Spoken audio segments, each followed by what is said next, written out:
का phone. Hello. हाँ mummy. बेटा कैसी है तू? मैं ठीक हूँ मम्मी, आप कैसे हो? मैं भी ठीक हूँ बेटा। और घर में सब ठीक है? हाँ मम्मी, घर में सब ठीक है आपके आशीर्वाद से। अरे बेटा, हमारा आशीर्वाद तो हमेशा तुम्हारे साथ है। हम तो यही दुआ करते रहते हैं बस कि तुम हमेशा खुश रहो। और मम्मी, पापा के घुटनों का दर्द कैसा है? हाँ बेटा, पापा के घुटनों के दर्द में भी अब थोड़ा आराम है। तेरे को बहुत याद करते हैं बेटा वो। बेटा घर कब आ रही है? तेरी बहुत याद आ रही है आजकल। अरे मम्मी, याद तो मुझे भी आप लोगों की बहुत आ रही है। मेरा भी मन कर रहा है वहाँ बहुत आने का। और बच्चों की छुट्टियाँ भी पड़ी है, वरना ये हो जाता है कि बच्चे स्कूल जा रहे हैं नहीं जाना। अब मैं मम्मी जी से बात करती हूँ तो वो हर बार बात को गोल मोल कर देती हैं, कोई ना कोई बहाना बना देती हैं। एक बार और बात करके देख ले बेटा, शायद मान जाए। साल भर हो गया है तुझे देखे हुए। ठीक है मम्मी, मैं एक बार और बोल के देख लेती हूँ, शायद आने दे।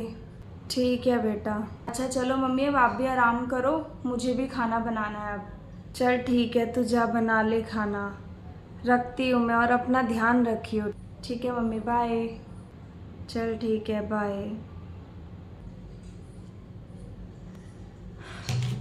बोल के देखती हूँ मम्मी जी से, देखो इस बार क्या बोलती हैं।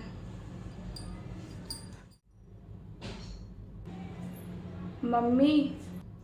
हाँ भाऊ, वो मेरी मम्मी का है ना फ़ोन आया था आज। वो बोल रही थी कि पापा बहुत याद कर रहे हैं, काफ़ी टाइम हो गया है मिले हुए भी। और मेरा भी मन जाने का कर रहा था, बच्चों की छुट्टियां भी पड़ी हुई हैं, अभी हो भी आ सकती हूँ। तो मैं सोच रही थी कुछ दिन के लिए चली जाऊँ अगर आप बोलो तो। ये क्या बहू, तुम्हें फिर से मायके जाने की रटना लगा दी। हमने तुमसे कितनी बार बोला है कि हमसे अब घर का काम नहीं होता। अगर तुम मायके चली जाओगी तो घर का काम का मेरा बेटा आके करेगा। वो ऑफिस का काम भी करेगा और घर का काम भी करेगा। मेरे से तो होता नहीं है जो अब मैं करूं। तुम्हें पता है कि आज शाम को कीर्ति भी आ रही है, तभी तुम घर जाने की बात कर रही हो कि तुम काम से बच जाओ। जब भी तुम्हें पता चलता है मेरी बेटी आ रही है, तुम्हें मायके जाने की पड़ जाती है। जब देखो तब मायके जाना है, मायके जाना है। अभी नहीं जाना तुम्हें मायके, बाद में कभी देख लेना। ठीक है मम्मी जी।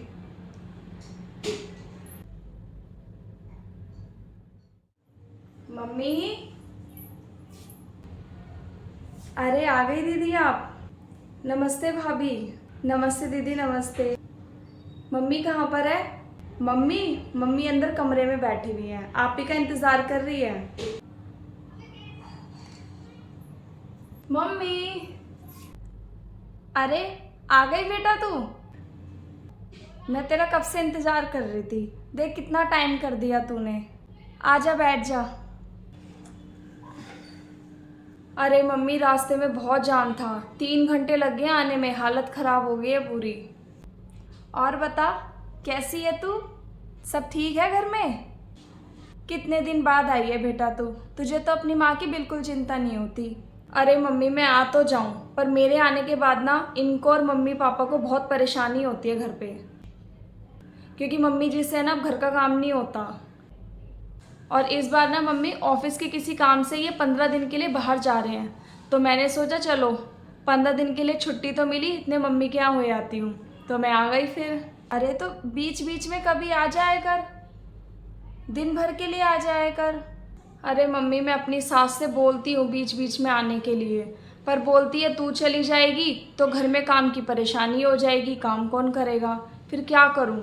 ये बेटों की शादी के बाद पता नहीं इन सासों को क्या हो जाता है। नहीं, शादी से पहले भी तो काम करती होंगी, नहीं करती होंगी, पर शादी के बाद जैसी बहू आ जाती है वैसे इनके हाथ पैरों में दर्द होने लगता है, इनका काम होना बंद हो जाता है। अरे 10-15 दिन काम कर लेंगी तो हाथ पैर थोड़ा टूट जाएंगे।